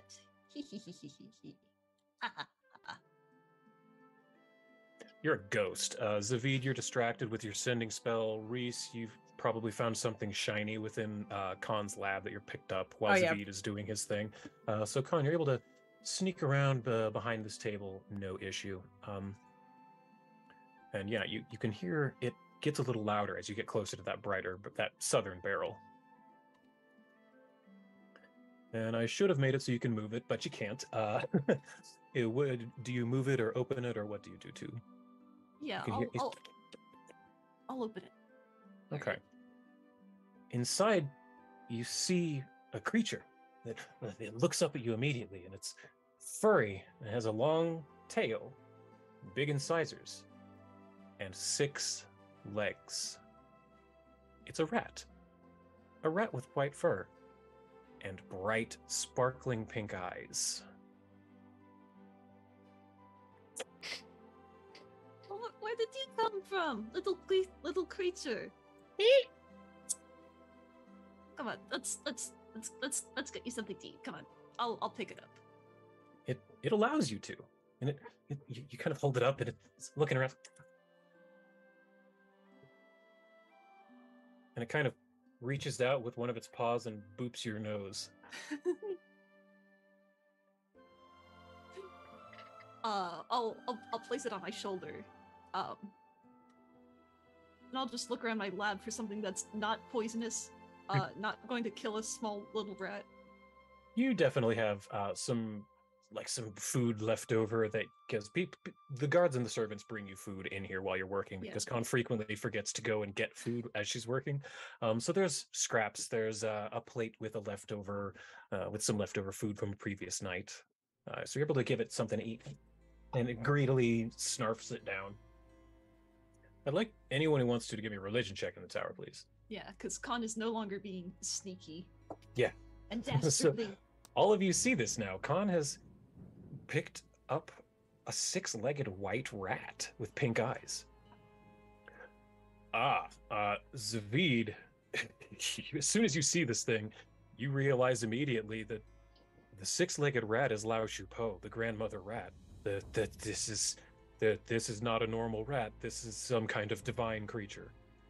You realize this immediately.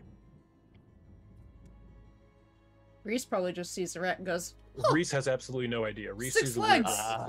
Yeah, Reese is, wow, 6-legged rat. Cool. That's all Reese knows with that roll. Khan? Yeah, Zavid? Do you know who it is you're holding? who? A rat? Do you know this rat personally that you said who? So I suppose some gods are listening at all times to our conversations, and we should be careful about what we talk about from this point forward, because that is like, I don't know if this is the... I mean, I did say I do need space for me, God, and Mythanar, so understandable. Continue. This is like a divine avatar for the grandmother rat, I think. Lao Pu Cho, right? Lao Shupo. Lao Shupo! Lao Pu. So that's 2 nat 20 religion checks in a row there for you, Zabi. Holy fucking God. Literally! I'll let you know that. You might just be fucking God. Is it an avatar, or is it the actual, is it like the god has come down? It's like, okay, you know in Mulan, how there's the great ancestor dragon? That's Lao Shupo. This thing is Mushu.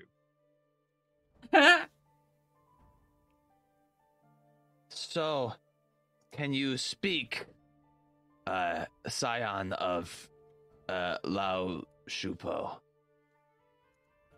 That is up to Khan. It'd be really, really funny. It'd be so funny. Out of character, Elliot would have loved to hear this, but that's up to in character Khan. Yes, that is completely up to Khan. That is her choice. You can talk. That's hilarious.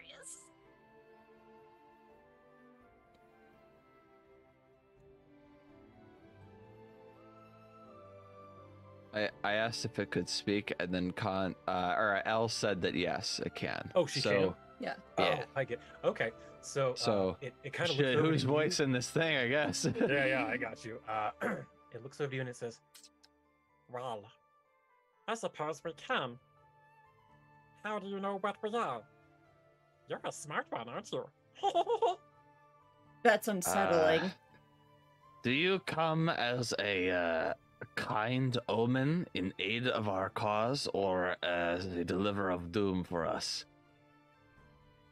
I come from the mistress, because this one has gained her eye and favor. And it starts to nuzzle you, Con. I breathe a sigh of relief. I'm like, oh, thank God it's not here to tell us we're gonna die. The grandmother rat has an edict that one must never make an honest day's work what one can steal. This one here has stolen the life's work of another and claimed it as her own. And it climbs down her arm onto the book, and it flips through the book and points to where Con crossed out Art Glasswick Finibus and wrote Con. With this act, he has gained the favor of the grandmother rat. I am now here to serve and help. Wow. That's So badass. You're a real Edison, huh? Stealing Tesla's work, I see. Wow. Well, it seems we are accruing the favor, and I like feel in my pocket for that coin from that god of luck. I'm like, seems we are accruing the favor of many gods to our cause. Probably a good thing. You should steal more people's life's work. Clearly, you this get is the multiple moral rats? of this story. If you take what isn't yours and claim it as your own, then good things happen and nothing bad ever comes of it. Exactly. Yeah, Kids at home. Eldritch, would you care to explain in what this means because of your Yes. choice? I took a witch dedication. It may have been my influence. Yeah, a little bit. But yeah, Khan is now a witch, and her patron is Lao Shu Po. So this rat is her familiar. Speaking of, you can name it whatever you'd like, Eldritch. Oh, I've got to come up with a name now. Fuck. Now, is it Eldritch is naming it, but this thing that was its name when it arrived, or is Khan also naming it this? Khan is naming it. Okay. It has like a true name, but it's one of those things that it's like it wouldn't tell you, you know? It's whatever Khan wants to call it. It's that scene from the old Family Guy episode where he's trying to hide his name. And he goes, he looks at someone's plate. Someone's crying. Here. Tear. Actual Griffin. Ah, damn it. But yes, that is now your familiar Khan, and you are able to cast spells as a witch. I believe I've put those spells on your character sheet already. You can choose every day. You can pick between one of two of those cantrips that your familiar knows, and to learn additional spells, you can literally feed it scrolls. Wow. So remember Bubblegum Sweet and Splendor, our good friend? The fox. Essentially think back to those days, and that's essentially what happened with Bubblegum Sweet and Splendor, is that when she would be able to send Splendor off to do spells and stuff, Khan can essentially do the same thing and be like, hey, rat, go and paralyze this thing, or whatever Khan wants to do. It can cast spells for you as well. Yeah. It's badass. So it's very cool. Witches are rad, so I think you're going to enjoy being witches. a witch. Khan finally got some magic. Magic! Yay! Hooray! You're an alchemist ranger witch. Exactly. Yes. Yeah. Alchemist Ranger Witch. That's right. Yeah. I have a fighter barbarian witch in a different game. Zavid got a new spell slot, Khan got a familiar, and Reese got a boyfriend. I think we're doing pretty good this session. I think you're solid. Speaking of, is there anything else anyone wants to do before you go to Shadow Valley? Or I suppose the good question is, what are your plans for getting to Osirian? Because that's the next big goal. Okay, Well- question is, when we go to Shadow Valley, are we leaving Mythanar here for now? Because I Probably, would yeah. like to have a conversation with him. That can happen.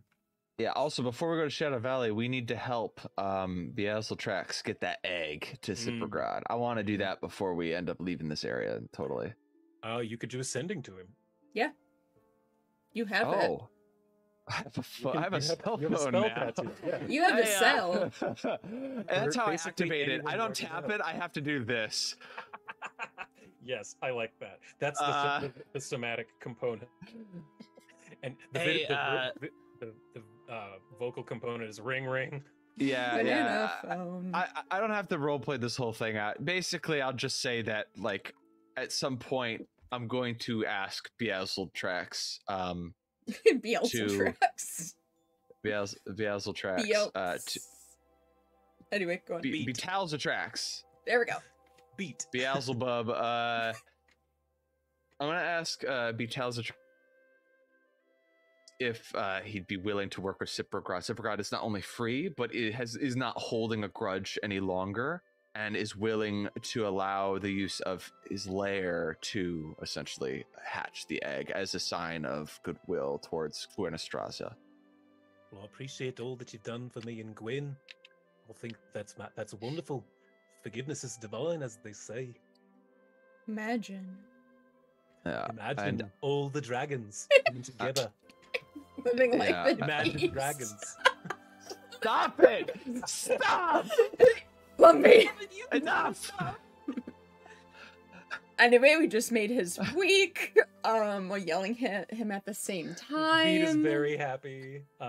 He's very stoked on that. Yeah, and then I'll let him know that Ciprogrod has also agreed to help us in the final confrontation. So once you've hatched the egg and found a safe place for your baby, that perhaps you two can work out some sort of like plan together about how you're going to, what you're going to do essentially. Do we need a baby shower? Dragon baby shower?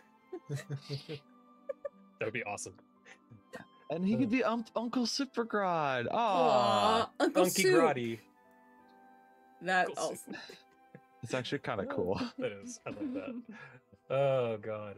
So I really appreciate that. I'll reach out to him, see if I can find him.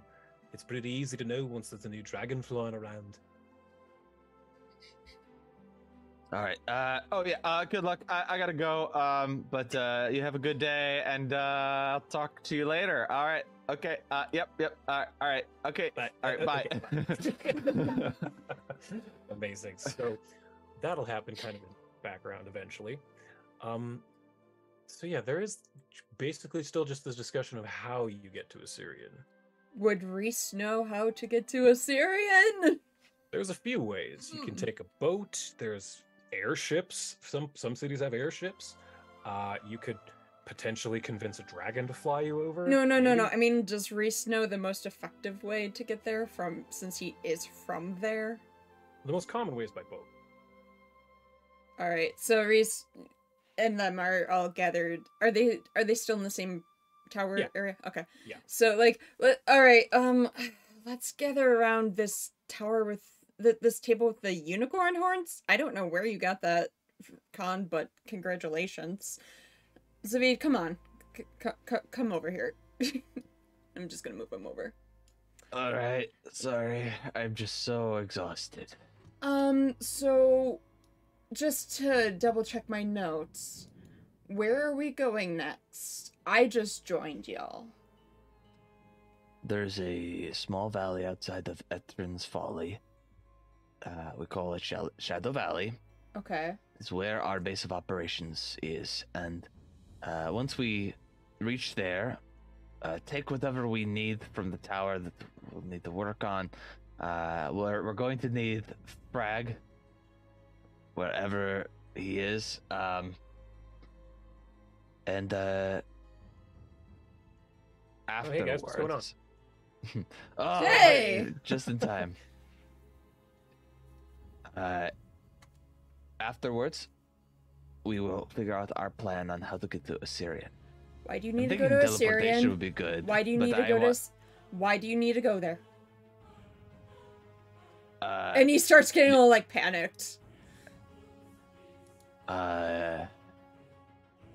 Well, one of the gods that we are fighting against is Nyarlathotep, but also, isn't that also where one of the siblings is, like the sister? Yes.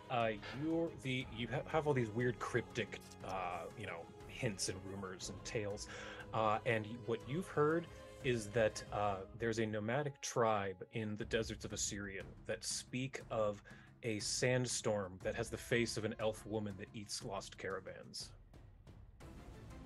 So you found that in Arcana's lair. So I share all this, and then I also share Baldebard's like map, which is I think here anyway. So I just like bring it down and show. It is all pointing to Assyrian. Are you sure we have to go? Well, I kind of don't want the world to end, so yeah. I'd also spent a long time. Footprints of Robocop. I don't remember that.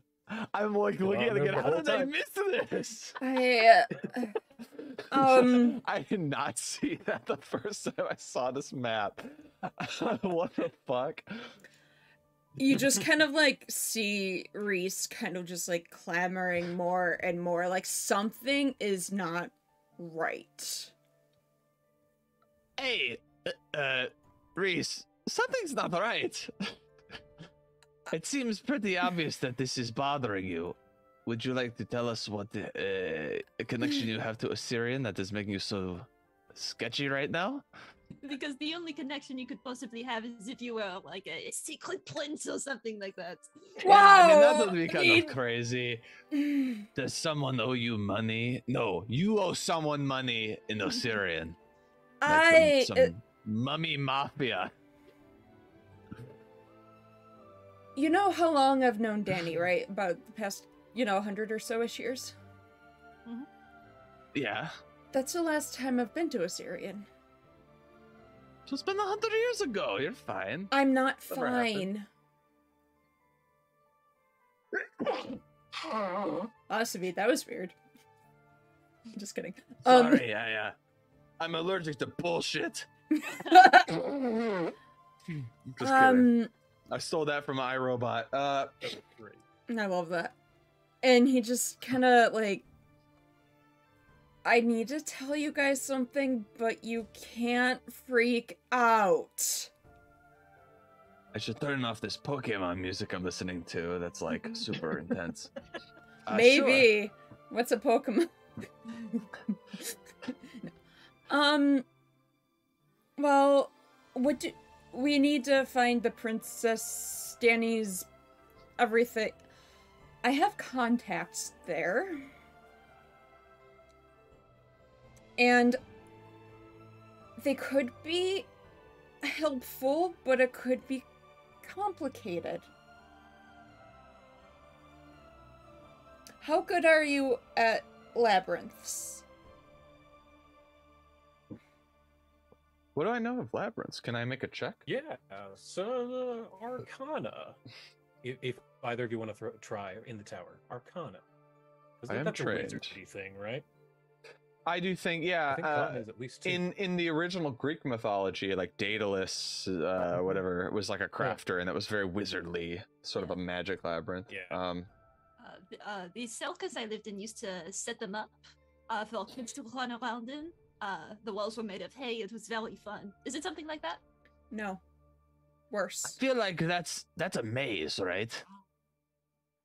A maze has an exit, but the labyrinth is like what? No exit, right? Out of character, like I don't remember what it's called. Eli? Shimon Sek. Shimon Sek. I have it pulled up right here. It's above the words Assyrian desert in that map. Okay. Shimon Sek. Okay, cool. It's the dot directly above the word Osirian. So, how knowledgeable are you of Shimon Sek, you guys? I think I should probably make another check for that. Unless this was that check. Society in the tower. Society. Yeah.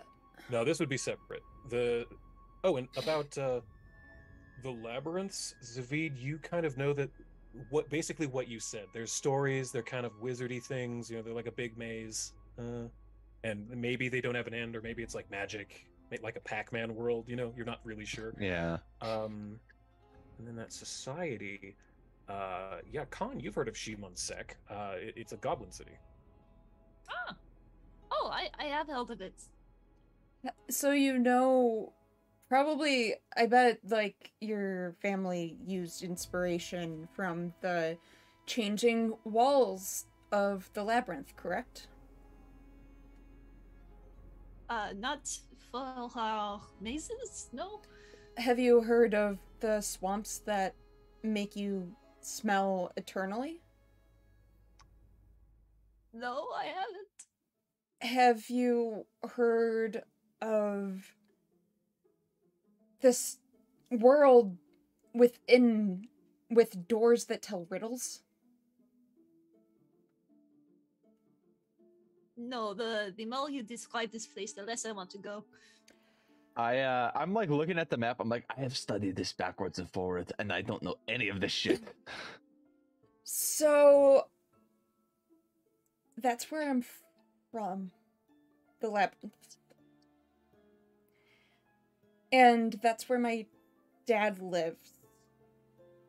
Now, would Khan know that as soon as I said that, because she knows about Shimansek and the goblins? You would know that they have a king, which I don't necessarily know if she'd put it together at this point because you're an elf. Right. Yeah. Okay. I'll stop her. Okay. Just checking, reading the room. She would get it. I think you're close. You're getting there. Okay. So Reese just goes, "All right, now this is the part. Can you guys sit down?" Okay. Just sit down. The rat curls up on your neck.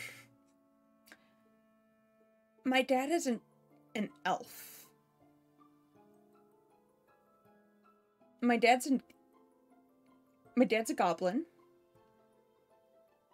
I don't clearly see the resemblance. I don't either. I've never fit in with my family, really. But my dad, you know how I'm really good with knowing about, like, royalty? And I've gotten pretty close with Mythanar. And that won't be an issue in the future if we decide to be officially wed. My dad's the Goblin King. No way! Another royal. I ran away from home, and he's not the nicest person. But the only way that I was able to leave was if I was able to escape his labyrinth. And you did. Clearly, but it's been 100 years, and I'm afraid to go back to Assyria, and I know we need to. And they know my face there. And he would know things. I know he would know things, but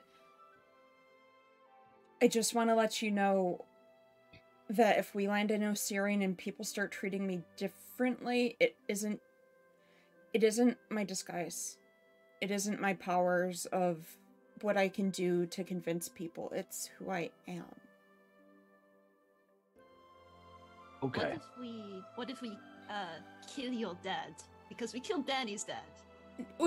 No. We didn't kill Danny's dad. We just got rid of a curse that was keeping him unusually long-lived, and he died of old age very fast. Done anything, to my knowledge, that is too terrible. He's a good powered ally, but I just don't... You don't trust him? There's something about him that feels off. I've known him all of my life. He's the one who raised me, and I'm not a goblin. But there's something that I know he has so much power. You will walk through that labyrinth and think you're going the right way, and walls will shift. You will see monstrous beasts that try to kill you. You will be stuck in a trash heap, and there will be women giving you items to keep that make no sense at all. I know how to navigate the labyrinth. I know how to go to my father, and he would be a great power with what we are going to be doing next. But I do warn you, it is dangerous, and I know we've done a lot of danger. But before we go to Assyrian, I need to make sure everyone is okay if we go there and know what they're getting into.